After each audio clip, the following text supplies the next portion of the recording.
Je voudrais du soleil vert, des dentelles et des théières, des photos de bord de mer, dans mon jardin d'hiver. Je voudrais de la lumière, comme en Nouvelle-Angleterre. Je veux changer d'atmosphère, dans mon jardin d'hiver. Ma robe à fleurs, sous la pluie de novembre, tes mains qui courent, je n'en peux plus de t'attendre. Les années passent, qu'il est loin, là je tombe.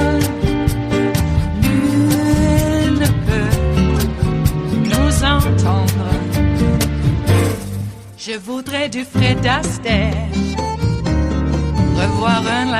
Welcome back to Velshi and Rule. The impeachment inquiry is moving into its second week of public hearings, with testimony scheduled tomorrow from four key figures. Democrats are looking to these witnesses. By the way, there they are: Jennifer Williams, Alexander Vindman, Kurt Volker, and Tim Morrison. They're looking to these witnesses to strengthen their case as they move forward toward drafting articles of impeachment. Joining us now, Democratic Congressman from Washington State and member of the House Intelligence Committee, Denny Heck. Congressman, the president now saying via Twitter he may testify. We just spoke to a legal analyst who said she believes that when pigs fly. You are on the committee. Do you think you'll ever see the president? I think there are two chances, Slim and none, and Slim just left the room, Stephanie. Look, he says he'll testify, but look at what he does. What he does is prohibit primary individuals around him from coming forth and offering testimony, even though they've been subpoenaed or requested to. He prohibits the release of the documents which have been subpoenaed from the State Department and the White House, those with notes or calendars or memoranda, all of which would bring direct evidence upon this deliberation. So I'm paying attention to what he does, not to what he says. And I remember full well at one point during the Mueller proceedings, he said he would be glad to sit down with Director Mueller. That never happened. The Republicans, your Republican colleagues, continue to say that they want firsthand witnesses to testify. But in fact, there have been a number of people. I mean, I don't know what they want to call firsthand, but there have been people who've been on the phone call. You're going to have two tomorrow. Yeah. Does that complaint hold any water? Because what the whistleblower said, and the president continues to try and find out who the whistleblower is, has been corroborated by people who were either on the call, heard about the call, talked to somebody about the call, or were involved in the things that actually came out of that call.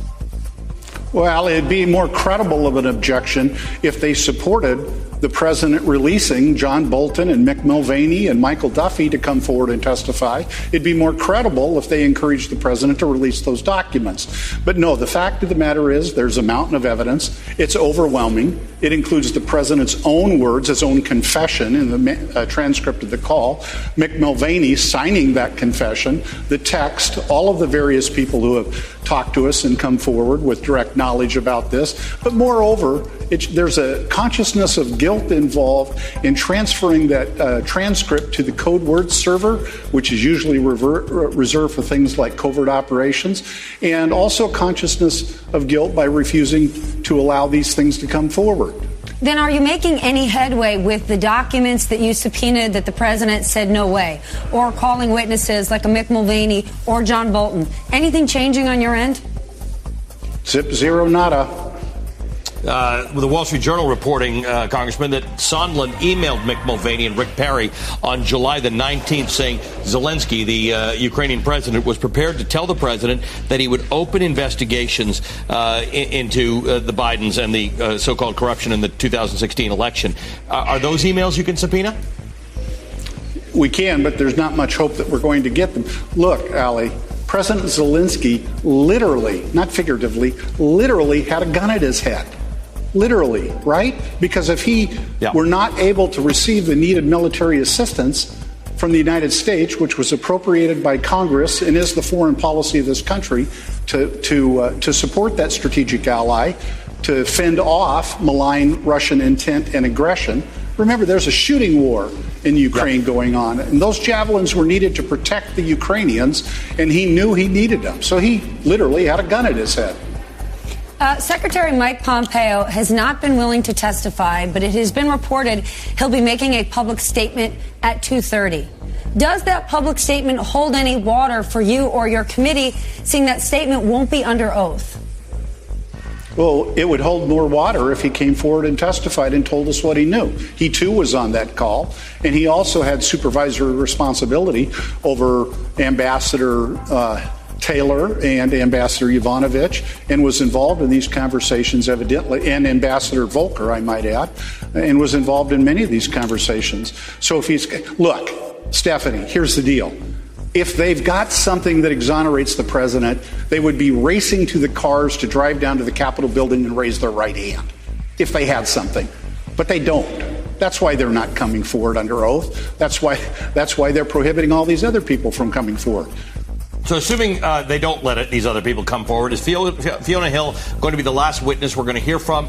Are you planning stuff for after Thanksgiving? What does the shape of these hearings look like to you? Well, we're going to take it as the truth emerges and as the facts are revealed. I can't tell you for certainty that it's going to be the end. I will tell you that there are going to be several people come forward this week that are going to be very interesting. In fact, I think they'll all be interesting. I'm especially looking forward to hearing from Colonel Vindman. Obviously, we're all looking forward to hearing from Ambassador Sondland. I will tell you personally that the individual who I found as riveting as any and as compelling as any was, in fact, Dr. Hill, who was at the National Security Council. She's the one who kind of blew the whistle on the language about Ambassador Bolton saying that Rudy Giuliani was a hand grenade and that he wouldn't be involved in any of the drug deals being cooked up by Sondland and Giuliani and the rest. She's an incredibly compelling witness, and as of right now, you're right, she's the last scheduled to testify. Except the person who she was saying said that was John Bolton. Any sign that, I know John Bolton has said he will testify if a judge decides so. Any idea of the timing on that? Well, we're not going to play rope-a-dope with Ambassador Bolton. I'd make a public plea to him right here and now to respond to the inner self in him, which is highly patriotic. And despite my philosophical or policy disagreements with Ambassador Bolton in the past, I do believe he's a patriot. And I would ask for him to rise to the level of courage that Colonel Vindman, Tim Morrison, and Dr. Hill, all of whom worked for him, rose to when they agreed to come forward, when they put country before party, when, frankly, they put country before self-interest. It is Tuesday, the 19th of November of 2019, and you are in West Coast Cookbook and Speakeasy. I am your chef de cuisine, Justice Putnam, and our daily special is Tarrytown Chowder Tuesdays. Just a small, scant pinch, a mere dash of hot smoked Hungarian paprika will make all the difference in the world. Well, the impeachment hearings are continuing as we speak. I feel terrible, but I need to inform you, I thought we might be able to carry the impeachment hearings, but I have been unable to get a formatable URL that works from C-SPAN. All the ones they've been sending me somehow are not working. So I'm not able to draw that one in, and our other feeds that would normally be carrying this well, I'll just say that they're not. And darn it, would have been nice. But we have enough programming. Tom Hartman will be carrying the bulk of it. He did mention when counsel is questioning. And when the Democrats question in the 5-minute rounds, because we already know, listening to what Nunez had to say today, getting John Solomon into the congressional record and telling people, and we insist you get brainwashed by this. What an idiot. So you know where that's going when the Republicans start questioning, even with their counsel. I wondered, I haven't looked. Presumably they still have that little ferret guy that is jumpy. Maybe they told him, like, cut back a little bit on the coffee or whatever it is you're on. Hey, Donald J. Trump went to Walter Reed Hospital over the weekend. Now, we all talked about this. And a lieutenant commander, some lieutenant commander, I don't even know if he's a doctor, regardless, did issue a statement that pretty much Trump is Superman with the best cholesterol in the history of Supermen. Those aren't his cholesterol. If they're going to lie, please give me some reasonable cholesterol numbers. No one has those cholesterol numbers, not even a professional athlete with about 2% body fat. Give me a break. Jeez. Okay. Well, I guess that's why he's Superman.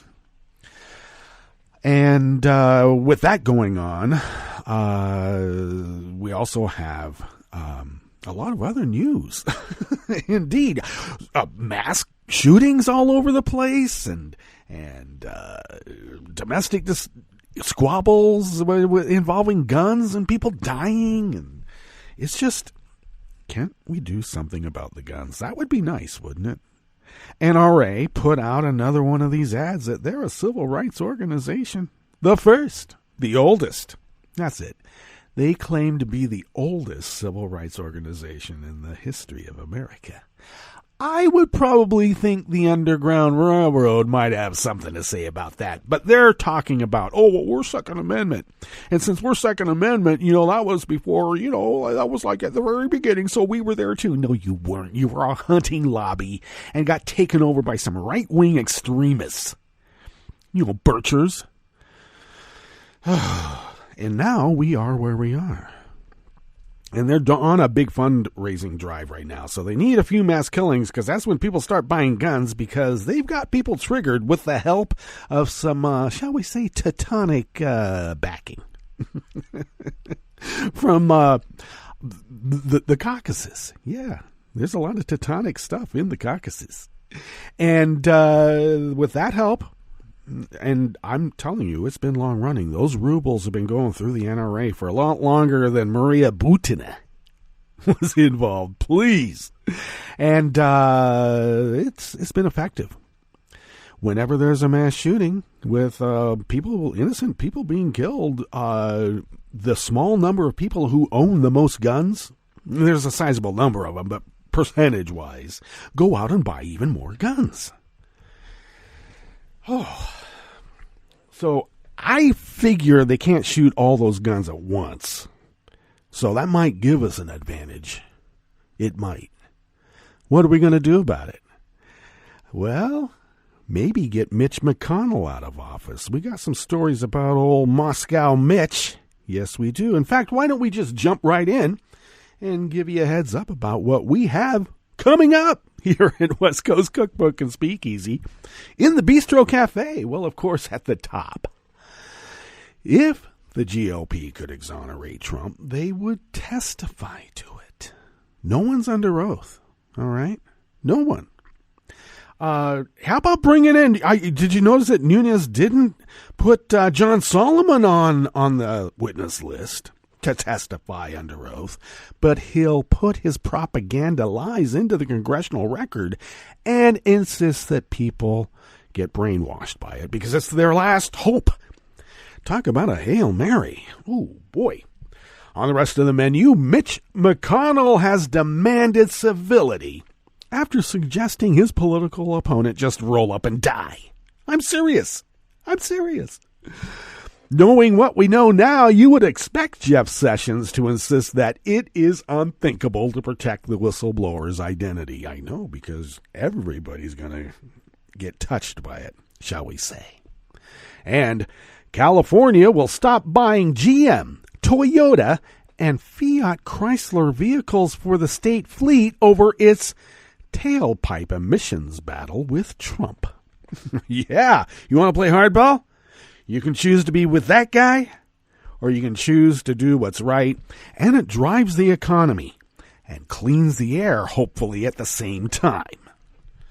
After the break, we then move to the chef's table, where Australian authorities have urged all Sydney residents to remain indoors as smoke from hundreds of bushfires blanket the country's most populous city. Just don't call it the effects of climate change. Just don't you dare. And tens of thousands of Greeks marched through Athens to mark the anniversary of the 1973 student revolt that helped topple the U.S.-backed right-wing military junta. All that and more. On West Coast Cookbook and Speakeasy, bon appetit.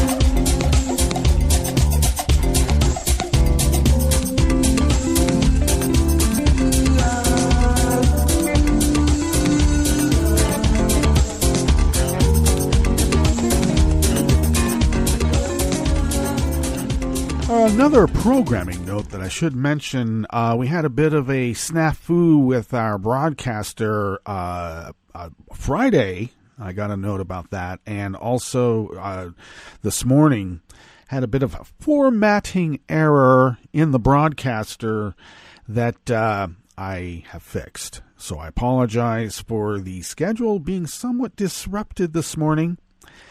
As I mentioned before, as I will get into the plea for funding, we've had a few software issues along with the degrading hardware that we've been working like workhorses over all these many years. But before I get to that, if you would go to the bottom of netrootsradio.com, that's our homepage. Go to the bottom there, and you'll notice to the rightish of the page, the chat room link monitored by Kelly Lincoln, right there by the social media scroll, indeed.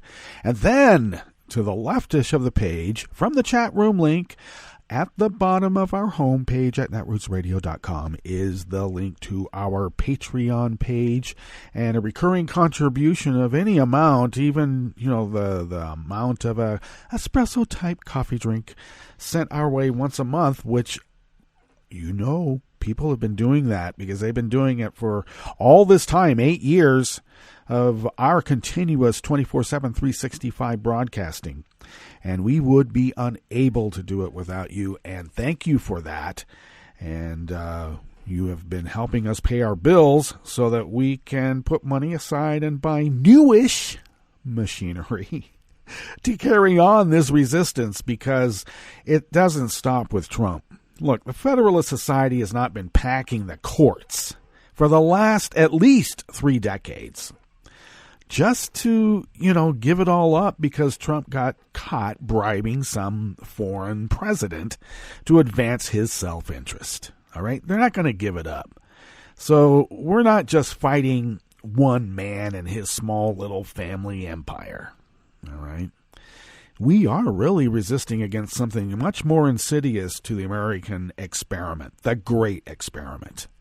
This caustic acid of the Federalist Society, and there's others too, and I'm looking at you, Alec. Pretty much in the position to destroy democracy. And I'm not making this as hyperbole. No. So all that stated, thank you for your generosity. You've allowed us to be able to resist in how we know. And also how the founders originally intended, even before the Magna Carta. Really, I'm serious. Resist authority, especially the really bad kind. If you would like to follow Netroots Radio on Twitter, you can do so simply by going to @NetrootsRadio. Thank you, Tom, for taking care of that. I take care of @JusticePutnam, and you could follow me there. And I also post the show notes and links diary on Daily Co's about 10 minutes before showtime, and then get that linked up on social media for people's social media pleasure. You could follow the show on Twitter @CookbookWest, and we then put podcasts up on Spreaker, Stitcher, TuneIn, iHeart, YouTube, iTunes, etc., etc., etc., etc., etc. Oh, it looks like iTunes is turning into more and more Apple Podcasts. So I did just a regular general search, and it took me to Apple Podcasts. Interesting, isn't it? All right, we better get right into these offerings that we have here. We do have a curated show. breaking news breaks, but we're going to put ourselves in a bubble. I am so disappointed that we couldn't bring the impeachment hearings live. We'll work on that still. There's something, maybe it's only a numeric URL that I need. We'll figure it out. Because I've tried a couple of those already, and they are, they're dead links. Alrighty, so beginning here in the Bistro Cafe at West Coast Cookbook and Speakeasy, we have an article out of the American Independent and the great Oliver Willis. Brings us this offering. Senate Majority Leader Mitch McConnell called for civility after his re-election campaign publicly mused about the death of one of his rivals. They always do that. McConnell told Kentucky residents in a speech that America has a behavioral problem, adding people are acting out. And it's not, I don't think, limited to one ideological place or another. You've just got a lot of people engaging in bad behavior. Wait. I don't really see too many Antifa types going around, though they are on the list of terrorists, let's be clear. The Proud Boys are not, but the so-called Antifa, which I think people are talking Black Bloc. And whenever I hear Black Bloc, I also hear Asian provocateur. So I don't give Black Bloc any credence whatsoever. And being anti-fascist is a bad thing? What the hell? Are we in the Man in the High Castle, one of those alternative universes where anything is possible, so why not just have a possible fascist America? A little bit different than the fascist America we all know and love, mind you, especially if you're a person of color. Regardless, here we have up is down, down is up, and Mitch McConnell saying, it's everybody that's uncivil. Just everybody. We need to be more civil. Well, it's kind of hard to be civil when, we're just this close from public lynchings again, and a lot of people having an ice cream social in under the magnolia trees that day, having a good old time. Small time entrepreneurs selling, salted pretzels. What else? I don't know, beef jerky on a stick. And everybody having a good old time waiting for that public lynching. I think we're pretty damn close. Look what's happening in Bolivia. Wow. Kick out the Evo Morales, and what happens? We have a vacuum in here, and we have to fill it. And who are we? Yeah, the right-wing military types that would drop leftists out of helicopters at 1,500 feet. Sometimes over shark-infested waters, sometimes not. Result usually ends up the same, but, that's me. So, are we that close to that? Well, I don't know. We have a Banana Republic type generalissimo with his dictator chic interior design conceits manning the Oval Office right now. Banana Republic? I think that's giving Banana Republics a bad rep. Yeah, as if they didn't already. Well, Americans, McConnell continued, must learn how to behave better, how to be able to disagree without anger. Look, it's not us that have the guns. Well, look, also, let's be clear. Just because we're liberal doesn't mean we don't have guns. It's just that we don't need to carry them around because we lack some sort of, value of self-worth. We lack something in that sense, so we have to carry a gun. Or we carry a gun because we got to kick the liberals.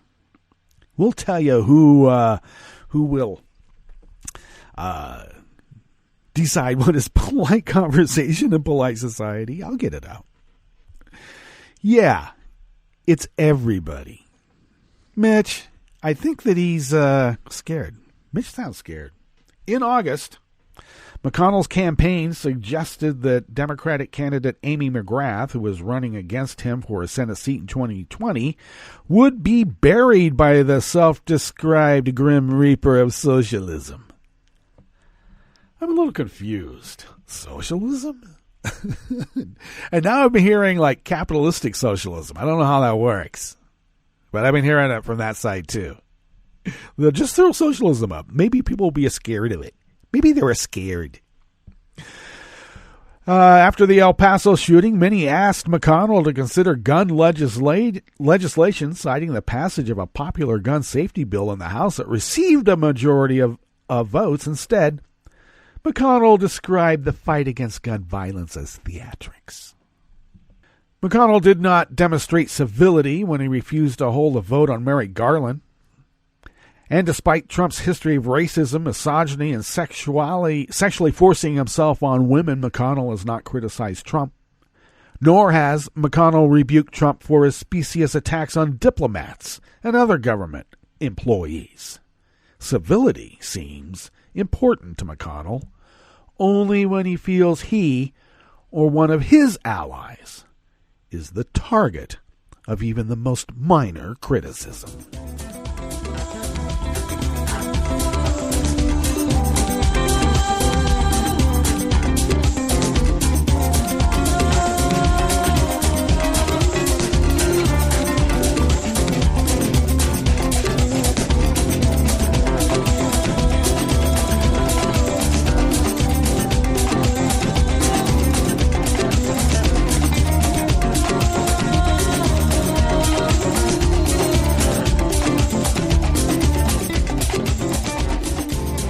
Josh Israel, also of the American Independent, brings us this next offering here in the Bistro Cafe of West Coast Cookbook and Speakeasy Tarrytown Chowder Tuesdays.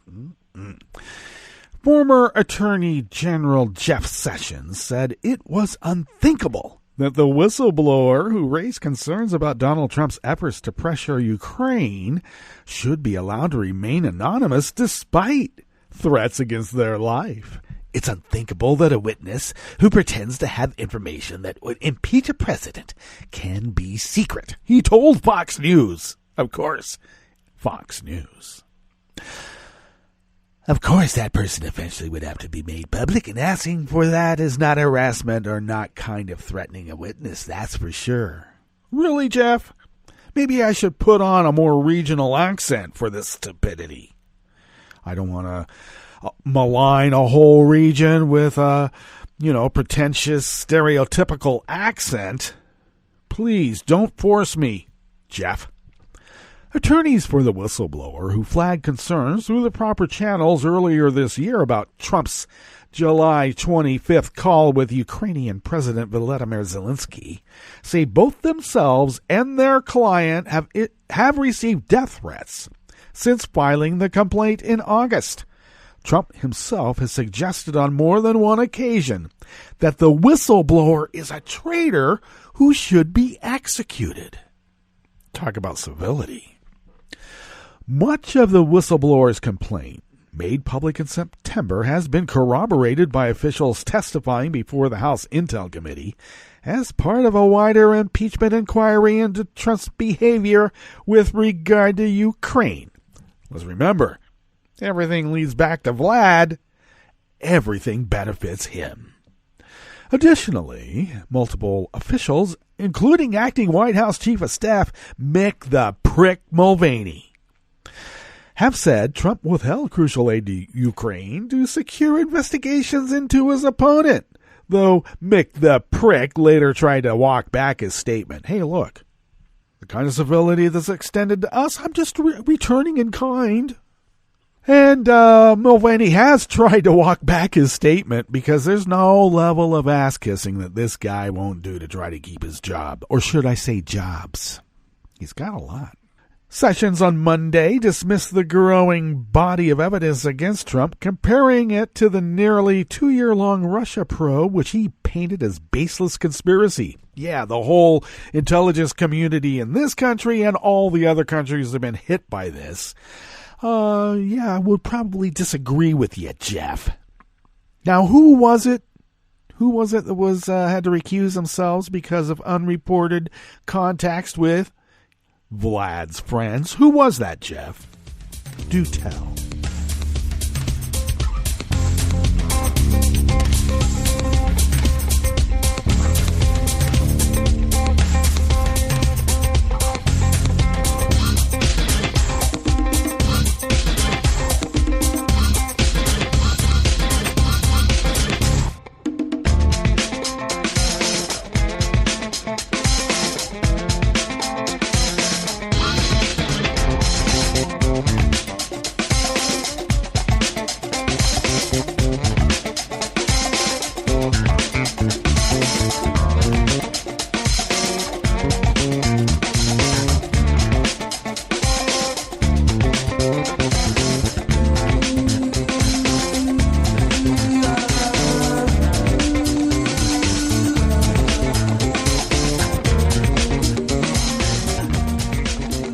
David Shepardson of Reuters brings us this final offering here in the Bistro Cafe of West Coast Cookbook and Speakeasy. California said yesterday, Monday, it will halt all purchases of new vehicles for state government fleets from General Motors, Toyota, Fiat Chrysler, and other automakers backing Donald Trump in a battle to strip the state of its authority to regulate tailpipe emissions. Between 2016 and 2018, California purchased almost $59 million worth in vehicles from General Motors. Another almost $56 million from Fiat Chrysler. Another $10.5 million from Toyota. And over $9 million from Nissan. Last month, GM, Toyota, Fiat Chrysler, and members of the Global Automakers Trade Association backed the Trump administration's effort to bar California from setting its own emission standards. I wonder if there was a quid pro quo here. Do you wonder, maybe? Could there have been a quid pro quo with the Global Automakers Trade Association and members that included GM, Toyota, Fiat Chrysler, and others? Could there have been some sort of, you give me what I want, I give you what you want? Is that extortion or a bribe? It could have been extortion to the ones who said, nah, we're not going to play that game. We are already making a lot of money by going through California's emission standards because people really like to breathe. They really, really do. All right, let's get to our break. And when we get back from that break, we are going to go through weather from around the world. And we are going to finish up with the stories that we have curated for you today. You are listening to West Coast Cookbook and Speakeasy. And we will be right back. You are listening to netrootsradio.com. Please hang up and try again.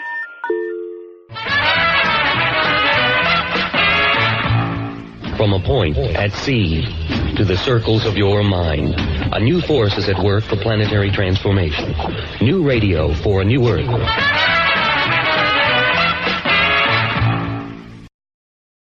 This is Take Two Movie Review. I'm Mike Friend. This week, Nazis bad, but funny. Behind every feature you've ever watched is someone who sold somebody with industry clout and cash an idea. Jojo Rabbit is a film that leaves you with respect for those who do this, as there are reasons why this one might not have jumped successfully off the storyboards. The movie follows 10-year-old Jojo, towards the end of World War II, finding his way in the Hitler Youth with the assistance of an imaginary friend, a darkly absurd Adolf Hitler. Jojo's world is rocked when he discovers that his mom, Rosie, is hiding a Jewish girl, Elsa, in the attic. Jojo, having grown up in the Third Reich, has no knowledge of Jews outside of the regime's grotesque demonization. In return for not narking on her, he enlists her assistance on a project for his Hitler Youth commander about the evil Jew. His research forms the central storyline here as he develops a relationship with Elsa.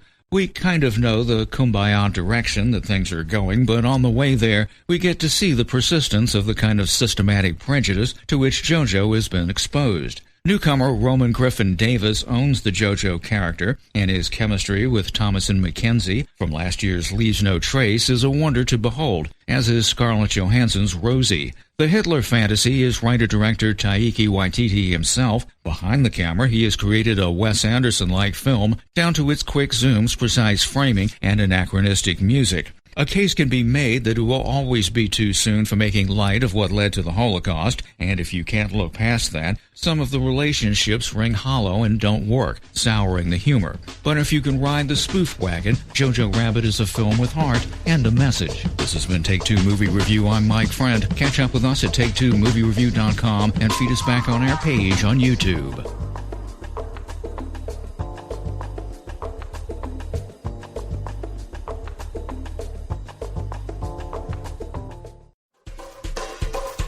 This is Scientific American's 60-Second Science. I'm Karen Hopkin.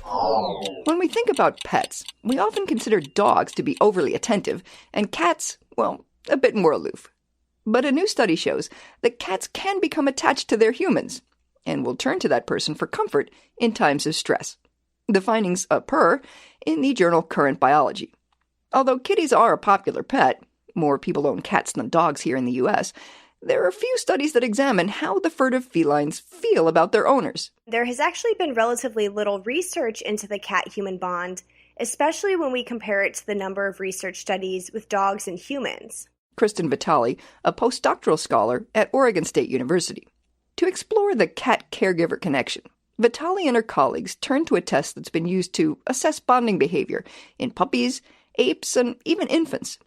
The researchers would show a cat and its owner to an unfamiliar room and leave them there for 2 minutes, at which point the owner would depart, leaving the cat on its own. We know that in human infants, attachment behaviors toward their parents are heightened in response to a frightening or novel situation. So in this case, the experience of the cat being in the novel room alone acts as our strange situation and allows us to observe if the cat directs any attachment behavior to the owner when they then come back to the room.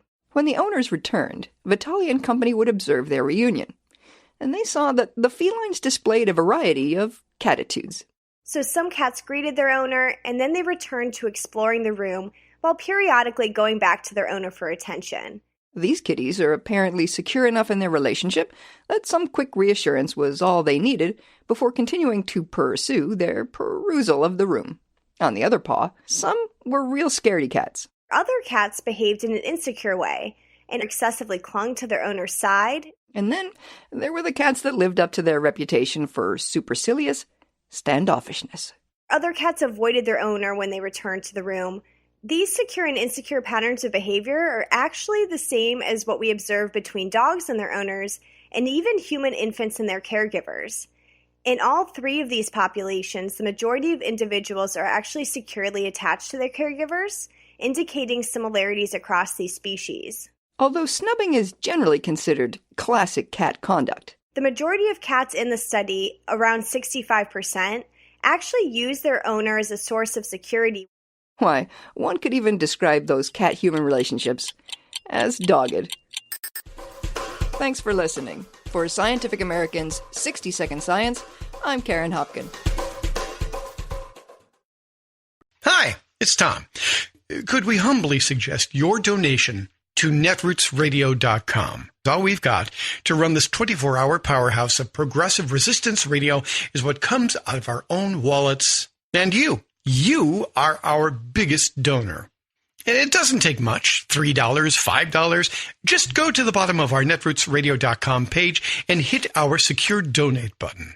Heck, you can even make a recurring contribution, and you'll get a wondiferous pair of Netroots radio stickers for application to your backpack, your bumper sticker, or your banjo. Well, it's up to you which backpack you want to put it on. So donate what you'd like at the bottom of our netrootsradio.com's homepage, because you are our biggest donor. netrootsradio.com. Together, we are Resistance Radio.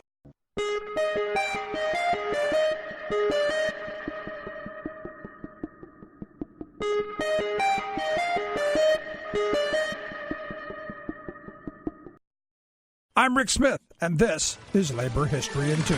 On this day in labor history, the year was 1915. On that sad day, industrial workers of the world organizer and songwriter, Swedish-born Joe Hill, was executed in Utah. In 1914, Hill was framed for the murder of a grocer and his son in Salt Lake City. The evidence was circumstantial at best. Hill was found guilty of the murders, even though no witness could identify him conclusively. The gun used in the murders was never recovered. And today, tied to a white kitchen chair, Joe Hill was executed by firing squad. Prior to his death, Hill requested that his ashes be mailed to IWW locals in every state except Utah. He also sent a now famous message to IWW organizer Big Bill Haywood, in which he wrote, "Don't waste any time mourning, organize." A century after his death, Joe Hill's inspiring charge is still printed on buttons and t-shirts worn by many labor leaders and union members.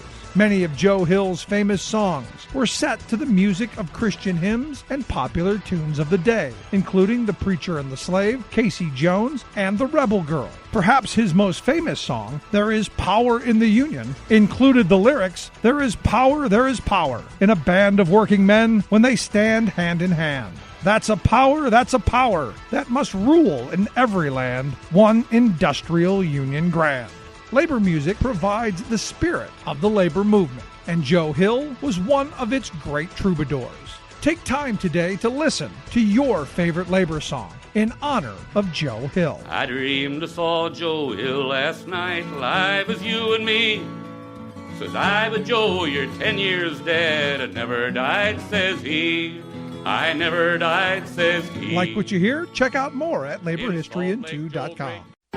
I read the news today, oh boy. It's time for Nicole Sandler's What's News from NicoleSandler.com and the Progressive Voices Network. Week 2 of public testimony in the impeachment inquiry of Donald Trump gets underway Tuesday morning.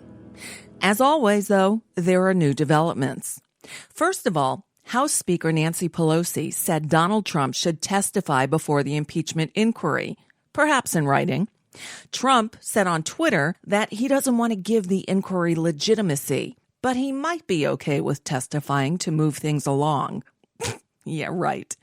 House Democrats also told a federal court that they're investigating whether Trump lied to special counsel Robert Mueller when he answered those questions in writing. So just to make clear, on the same day that Donald Trump teases that he might testify before the impeachment inquiry, House Democrats make clear that they're investigating Trump for lying to Mueller's Russia investigation. See how those things fit together?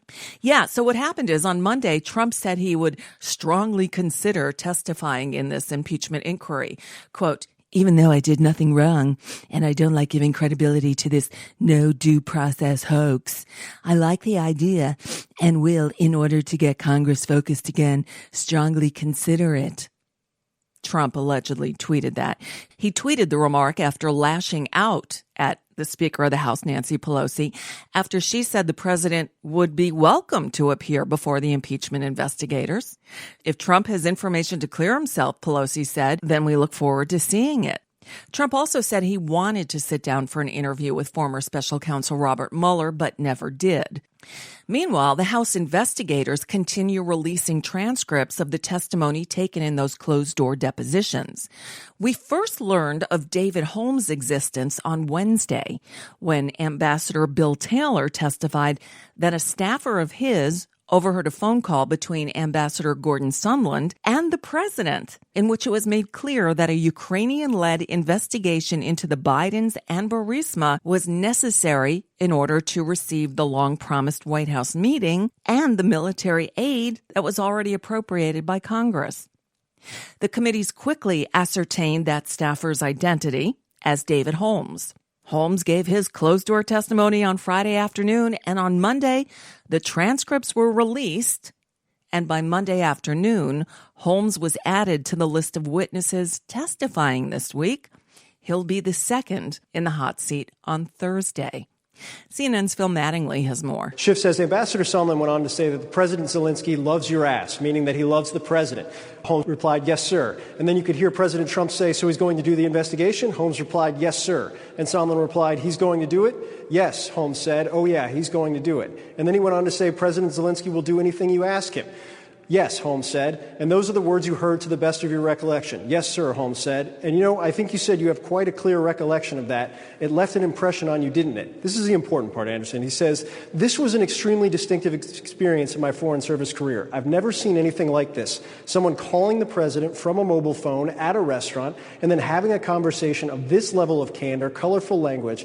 There's just so much about the call that was so remarkable that I remember it vividly. And I think this was one of the questions going into the testimony. He didn't take notes. He didn't have a recorder. How did he remember this? And when you have a career Foreign Service officer sitting outdoors at a tavern and somebody picks up a cell phone, an unsecured line, calling the president and then having this conversation, this is why he remembers it so clearly. We're still going through the deposition, Anderson, but he also makes clear he told many people about this because he was so stunned by what he heard and had the recollection of all of this. I also want to make one other point. He walked through the behind the scenes of the U.S.-Ukraine relationship. He made clear Rudy Giuliani was a very, very early actor in this. And Ambassador Gordon Sondland, you will see him testify by himself on Wednesday morning, not just a player at the tavern at this meeting, but a player throughout this process based on his connection to the president, based on his connection to U.S.-Ukraine policy, and is almost certainly, because of this testimony, going to be a central witness on Wednesday. Holmes testifies on Thursday. Pay attention to Sondland on Wednesday as well. We learned a few more things over the last few days. One, that the impeachment inquiry has opened a bit of a rift between Donald Trump and one of his closest allies, Secretary of State Mike Pompeo. This is according to 4 current and former senior administration officials. They say that Trump has fumed for weeks that Pompeo is responsible for hiring State Department officials whose congressional testimony threatens to bring down his presidency. Maybe that's what that spirited discussion between Pompeo and Trump, visible from outside the Oval Office, was about last week? Probably. Now, as I mentioned earlier, yes, the House of Representatives is also investigating whether Donald Trump lied to special counsel Robert Mueller, and the House's top lawyer is urging judges to order the release of still secret material from Mueller's investigation. Stay tuned. More information is coming to light about the origins of the Ukraine investigation. Go figure. 2 days after the whistleblower secretly filed a complaint about Donald Trump's dealings with Ukraine back in August, 2 top congressional staffers arrived in Kyiv on a routine business trip that ended up setting off alarm bells on Capitol Hill. The staffers had been dispatched to make an on-the-ground assessment of the cash Congress has been pumping into former Soviet states, including Moldova, Georgia, and Ukraine, to aid their defenses against Russian aggression. The staffers were shocked to learn from U.S. Embassy officials that there was no new money coming into Ukraine. And they couldn't even get an explanation for the holdup because embassy officials didn't know the reason. That set off a scramble in Washington to find out what happened to the hundreds of millions of taxpayer dollars that had been specifically earmarked by Congress for Ukraine and that now play a pivotal role in the scandal that threatens to lead to the president's impeachment. In more disturbing foreign policy news, the United States has dropped its long-standing position that Israeli settlements in the West Bank are, quote, inconsistent with international law. This, according to a statement made by Secretary of State Mike Pompeo on Monday. The decision effectively backs Israel's assertion that it has the right to build housing in occupied Palestinian territory. The U.S. had contested that assertion for 4 decades based on a 1978 State Department legal opinion. The Trump administration has taken a softer stance on several issues related to Israel's interests in the region. Washington in 2017 recognized Jerusalem as the capital of Israel and moved the U.S. Embassy to the city in 2018. And Israel may yet be headed to the polls again unless Benny Gantz and Benjamin Netanyahu can form a coalition government by Wednesday. It looks like it's back to the voting booth for the Israelis. Well, the Supreme Court stepped in and issued an order on Monday indefinitely delaying House Democrats' demand for Donald Trump's tax returns and other financial records while the court considers the case. The hold could last just days or weeks if the High Court declines to grant a full review and lets stand an appeals court ruling saying the House Committee on Oversight and Reform can try to enforce its subpoena of Trump's accounting firm for their records. The delay could go on for months if the justices take on the case. The House said it would agree to a brief delay to allow for the filing of legal papers, but opposed an extended wait. The Supreme Court also has a similar case pending regarding New York prosecutors' efforts to get those records. And finally, there's a mystery surrounding Donald Trump's surprise weekend visit to Walter Reed Medical Center. The White House released a memo on Monday night written by Trump's physician who said the, quote, trip was kept off the record due to scheduling uncertainties. On Saturday, Trump underwent a, quote, routine planned interim checkup as part of the regular primary preventative care he receives throughout the year. This according to Dr. Sean Conley, who also said Trump has not had any chest pain, nor was he evaluated or treated for any urgent or acute issues. Specifically, he writes, he did not undergo any specialized cardiac or neurologic evaluations. Several doctors who treated former presidents and vice presidents said they found the unannounced hospital visit concerning. And finally, with all the madness over here, we've neglected the latest news from the crazy in the UK. Well, Boris Johnson and Jeremy Corbyn face off Tuesday in the first televised debate of the election season, with the Conservative and Labour Party leaders going head-to-head. The Liberal Democrats were excluded from the event. And 10 of the 19 or so candidates still running for the Democratic nomination will be on the stage in Atlanta for their next debate Wednesday night. This following a full day of impeachment inquiry testimony. Keep the popcorn coming. And that's just a bit of what's news for now. I'm Nicole Sandler. If you appreciate these reports and the Nicole Sandler Show, I hope you'll consider making a contribution. My work is 100% listener funded, and I can't do it without your help. Find out more at NicoleSandler.com. Please click on that donate button.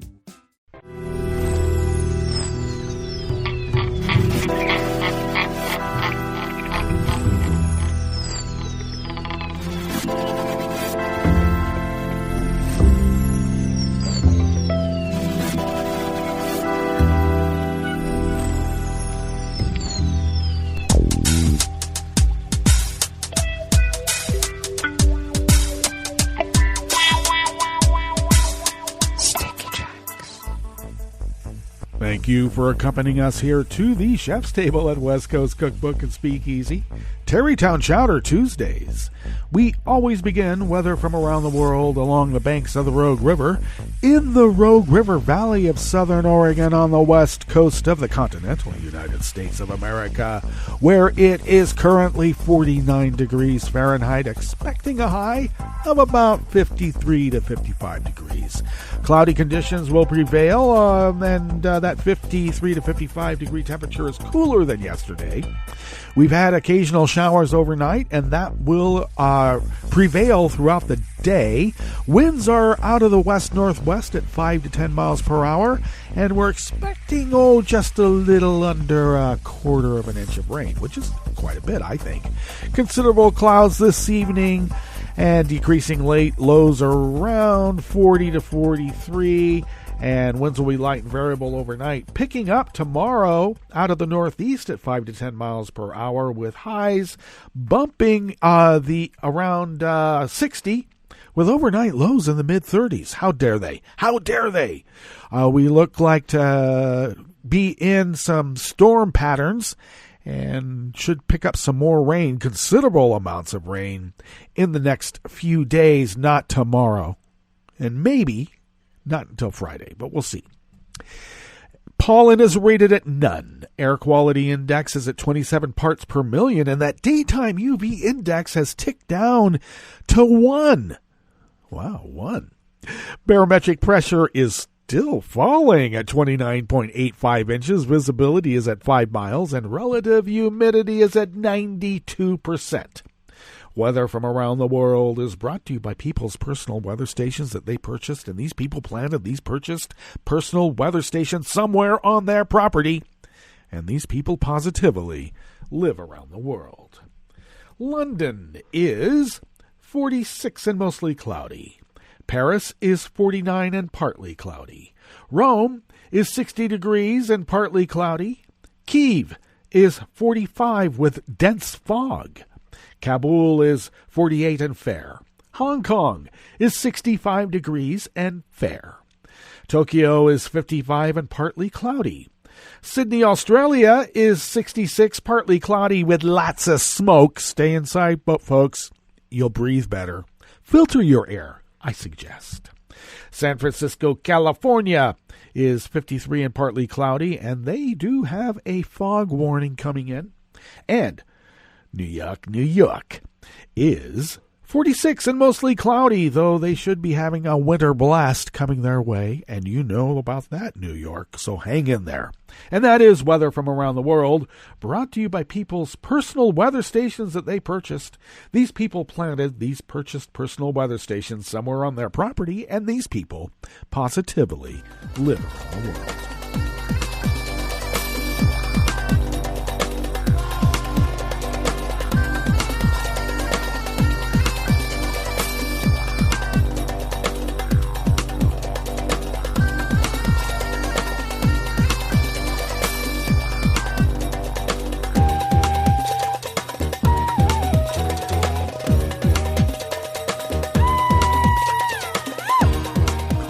Packham of Reuters brings us this first amuse-bouche here at the chef's table at West Coast Cookbook and Speakeasy. Strong winds stoked more than 100 fires across Australia's east coast, blanketing Sydney in hazardous smoke and prompting health warnings for the country's most populous city. Australia is prone to bushfires in its dry, hot summers, because they're in summer now, folks. They're in the southern hemisphere. And fierce blazes have been sparked early in the southern spring by a long drought and soaring temperatures. Okay, it's spring, not summer. Wildfires have so far this month claimed at least 4 lives, burnt about 2.5 million acres of farmland and bush, and destroyed more than 300 homes. Powerful winds fanned around 130 fires that have been burning across New South Wales and Queensland for several days and pushed smoke south to form a thick haze over Sydney, home to around 5 million people.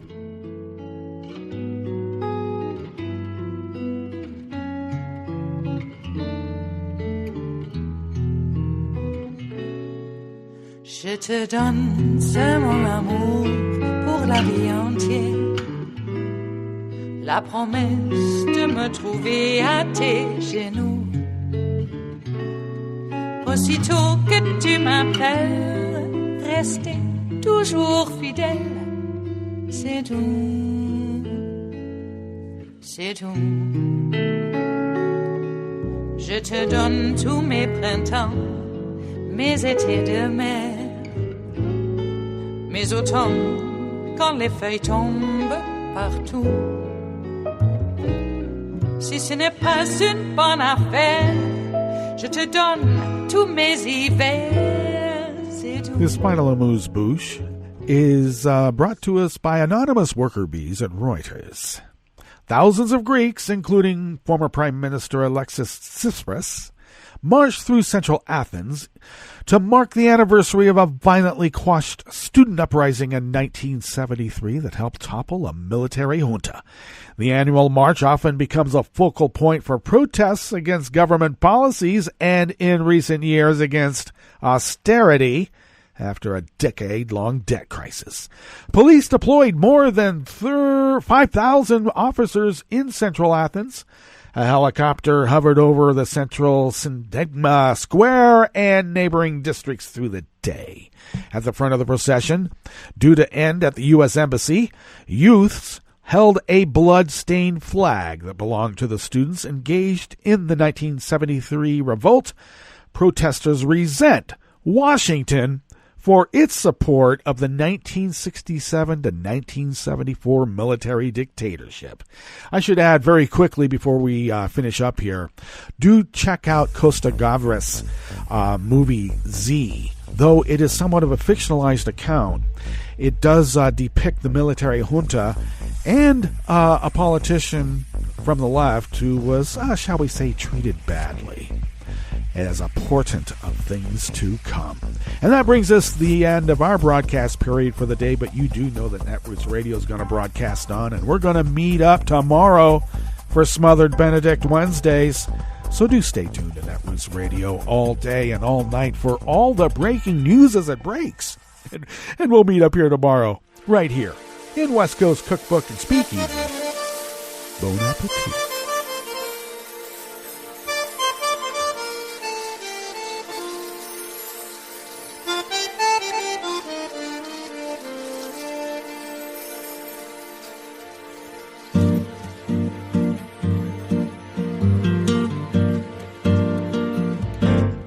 Je voudrais du soleil vert, des dentelles et des théières, des photos de bord de mer, dans mon jardin d'hiver. Je voudrais de la lumière, comme en Nouvelle-Angleterre. Je veux changer d'atmosphère, dans mon jardin d'hiver. Ma fleur sous la pluie de novembre, tes mains qui courent, je n'en peux plus de t'attendre. Les années passent, qu'il est loin, là je tombe. Nul ne peut nous entendre. Je voudrais du Fred Astaire, revoir un latte Goer. Je voudrais toujours te plaire, dans mon jardin d'hiver. Je veux déjeuner par terre, comme au long de golfe clair, t'embrasser les yeux ouverts, dans mon jardin d'hiver.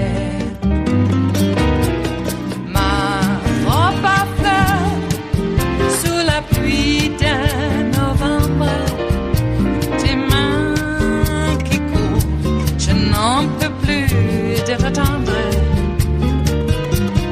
Les années passent, il est loin, là je tombe.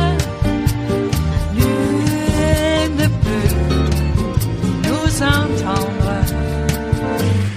Ba-da-da-dum-di-da-dum. Ba-da-da-dum-di-da-dum. Ba-da-da-dum-di-da-dum. Dans mon jardin d'hiver. Ba-da-da-dum-di-da-dum. Ba-da-da-dum-di-da-dum. Ba-da-da-dum-di-da-dum. Dans mon jardin d'hiver. Dans mon jardin d'hiver. Dans mon jardin d'hiver.